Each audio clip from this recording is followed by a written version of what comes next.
Muy buenos días, nuevamente estamos aquí, 19 de marzo del 2020, la Facultad en Vivo, y esta charla es por el tema de la demanda en la materia práctica forense de derecho mercantil.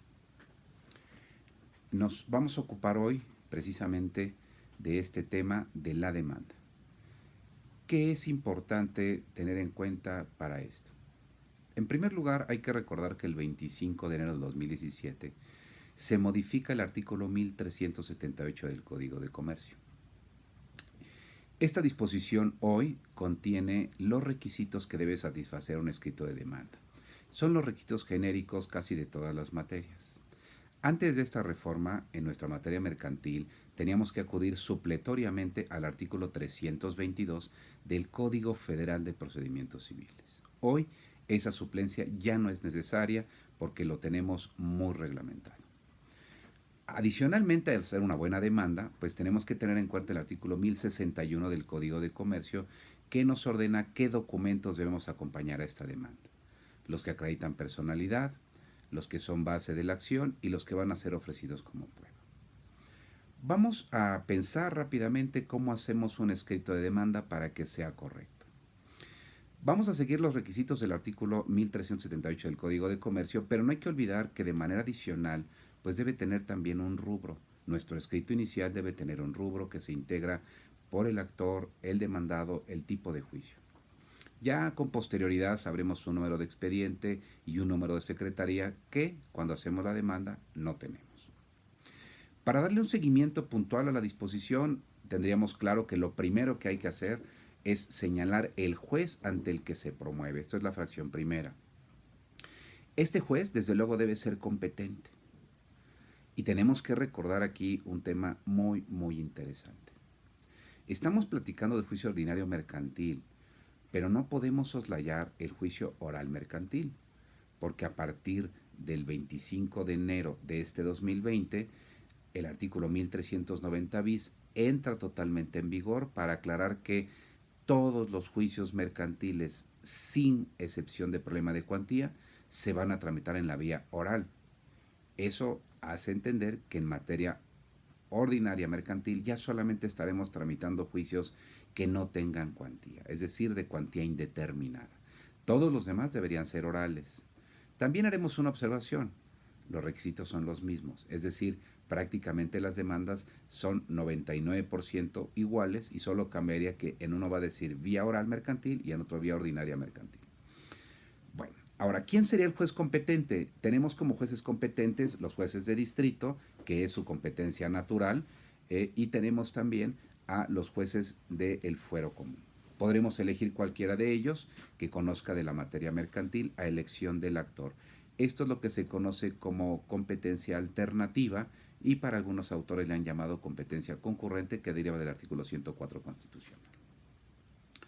Bueno, para que quede este requisito satisfecho, deberíamos cumplir con los requisitos de competencia, que es territorio, materia, grado y cuantía. Así deberíamos manifestarlo.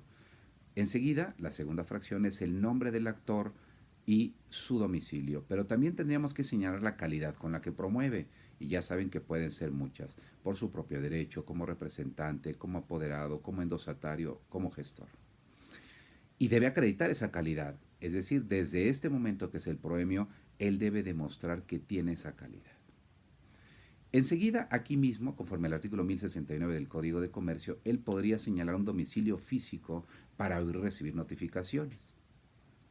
También podría designar profesionistas para que lo representen durante el juicio y pasantes en derecho o cualquier persona para que pueda oír y recibir notificaciones, recibir documentos, recibir valores y estar presente. E incluso, lo que se puso de moda hace mucho tiempo, tomar impresiones digitales del expediente y de sus anexos.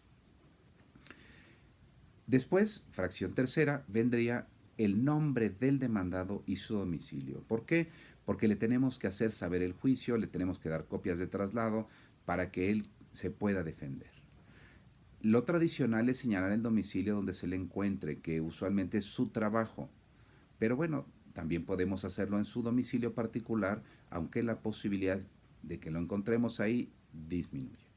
Si no conociéramos algún domicilio de él y ya se hace la investigación por la autoridad, pues la posibilidad de que se le llame a juicio por edictos existe. Este domicilio del demandado debe ser estudiado por nosotros, debe ser verificado para no estar perdiendo el tiempo en el proceso. Nada impide que una vez que lo conozcamos vayamos a hacer una inspección para verificar que está, cómo está el domicilio, entre qué calles está, con la finalidad de que el actuario tenga mejores elementos para practicar la diligencia en la primera oportunidad. Después vendría el objeto u objetos que se reclamen con sus accesorios. Esto es lo que se conoce en la práctica forense como pretensiones procesales. Muchos años se les ha llamado prestaciones también. Estas pretensiones procesales es lo que esperamos que el juez resuelva en su sentencia. Por lo tanto, tendrían que ser claras, precisas, no deben ser contradictorias y no deben ser subsidiarias, pero sí exhaustivas. Eso significa que en una demanda deben estar todas las pretensiones que se vinculen con esa acción o con esa causa, porque de lo contrario las estaríamos perdiendo. Es importante que en cada pretensión se cumpla con toda la precisión posible. Si yo quiero que cumplan un contrato, hay que mencionar la fecha, el contenido general, las partes que lo suscribieron. Si yo quiero que me paguen una cantidad, ¿qué cantidad? ¿Cuál es el origen? Si yo quiero intereses, ¿cuál es la tasa? ¿Cuándo empezó la mora? En la medida en que las pretensiones sean más precisas, el juez podrá dictar una mejor sentencia. Desde luego que para obtener de dónde surgen las pretensiones, pues tendríamos que revisar los documentos fundatorios, la ley, la jurisprudencia y la doctrina. Ahí podríamos encontrar las pretensiones, como también en su momento las excepciones y defensas, el demandado. Ahora, vamos a los hechos, porque esto es de lo más importante que tenemos que satisfacer con una demanda.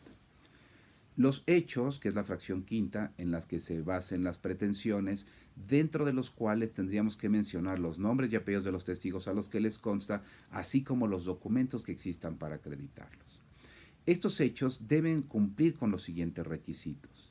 Primero, por orden, deben estar numerados. Deben narrarse de manera cronológica, a manera de historia. Nosotros, con la demanda, le estamos platicando nuestra historia al juez para que él tenga elementos y en su momento poder decidir lo que en derecho corresponde. Al narrar estos hechos, también tenemos que cumplir con circunstancias de tiempo, lugar, modo y forma. ¿Para qué? Para que podamos demostrarlos, pero también para que el demandado pueda generar una defensa adecuada y no vaya a argumentar que se queda en estado de indefensión ante la omisión de estos requisitos. Será fundamental que solo narremos hechos pertinentes. Las demandas no son novelas, pero tampoco son telegramas. Las demandas son una forma de instar que debe cumplir estrictamente con lo necesario, a menos que me convenga narrar hechos para distraer a la otra parte.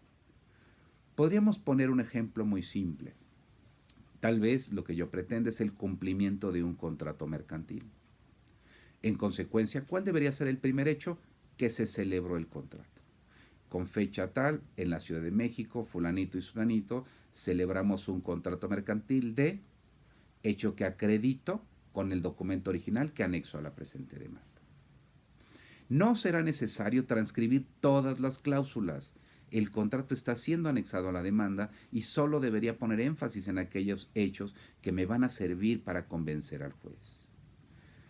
Si yo lo que quiero es el cumplimiento, tendré que decir en el otro hecho: a mí me correspondía hacer esto conforme a la cláusula tal, aquí está el documento con el que lo acredito. Y así sucesivamente. Probablemente para esta demanda con 5 o 6 hechos me serían suficientes. No voy a decir que las demandas deben ser muy cortas. Lo que yo quiero decir es que las demandas deben tener exclusivamente lo que hace falta para evitar estar divagando, para evitar traer paja al expediente que solo nos distraiga. Nuevamente insisto, en los hechos narraremos circunstancias de tiempo, lugar, modo y forma y señalaremos los testigos a los que les consta, así como los documentos que existan. Bien, también tenemos que señalar un capítulo de derecho. Este capítulo de derecho es en el que vamos a mencionar y solamente mencionar las disposiciones aplicables de este juicio. ¿Cuál es el procedimiento y cuál es la parte sustantiva? Usualmente se divide en dos partes, la procesal y la sustantiva, al invocar el derecho. También nos pide la norma que mencionemos ya como el siguiente requisito, el valor de lo demandado cuando de ello dependa la competencia del juez. Ahora, ya platicábamos que entra en vigor totalmente la reforma del 25 de enero del año 2017, 2020, y ya no tenemos ese tema. ¿Por qué? Porque todas las cuantías son de proceso oral mercantil, según el artículo 1390 bis de nuestro Código de Comercio. Ahora viene algo complicado, que sería el tema de las pruebas. Y haré una observación. La misma reforma nos pide que señalemos Registro Federal de Contribuyentes y el CURP de las personas que están promoviendo. Asimismo, exhiban una identificación. Estos requisitos no son constitucionales. ¿Por qué? Porque no tienen nada que ver con la litis, ni resultan necesarios para que el juez pueda conocer de la litis y resolverla. Eventualmente no tardará en que el Poder Judicial Federal declare que son inconstitucionales los requisitos del Registro Federal de Contribuyentes y la clave única de registro poblacional, porque no se requieren para la litis. Sin embargo, para no estar discutiendo en este momento con los juzgadores, pues deberíamos satisfacer el requisito. Exhibir la copia del RFC, de la CURP y de nuestra identificación. Vamos a apreciar por qué lo menciono ahora. Lo menciono ahora porque no son prueba. No tendría ningún caso que los ofrezca como prueba. Son requisitos de procedibilidad y admisión que el legislador puso en el Código de Comercio. En consecuencia, los exhibo, pero no los voy a ofrecer como prueba. ¿Por qué? Porque las pruebas solamente se ofrecen para los hechos controvertidos. Iremos viendo durante las charlas que tengamos aquí cuáles son esos requisitos para las pruebas. Ahorita solamente diremos que se deben ofrecer desde la demanda. Como último punto, en una demanda, pues debería estar la firma de la persona que la promueve. Y esa firma debe ser autógrafa de puño y letra. Muchas gracias, que tengan un excelente día. Cualquier duda o comentario, quedo a sus órdenes.